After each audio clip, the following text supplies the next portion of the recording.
Okay, wag puro tortang talong guys. Gawin nyo rin ito. Yan, tanggalin lang natin. Tapos lagyan natin ng stick para hindi siya magdiretso yung cut niya. Slice lang natin ng paganyan. Sundan nyo lang guys para makuha nyo yung tamang pag-slice. Tapos, i-circle natin. Lagyan natin ng toothpick para hindi sila maghihiwalay.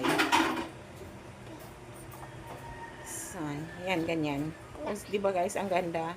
Pag yung anak nyo hindi kumakain ng talong, talagang mapapakain sila sa ganitong luto. So, mag-mix na lang tayo ng breading niya. Crispy fry, tapos nilagyan ko lang ng 2 tablespoon or 3 tablespoon ng all-purpose flour, tapos itlog.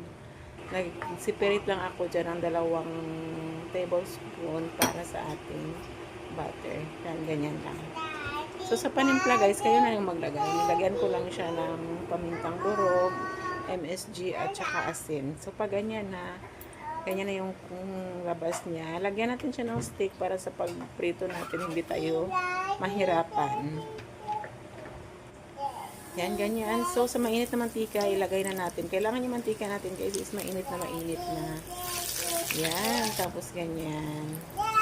So, di ba ang perfect? Talagang wow, sa sarap yung pamilya nyo pag ganito yung luto ng talong gawin nyo. Yan, thank you guys for watching. Bye-bye!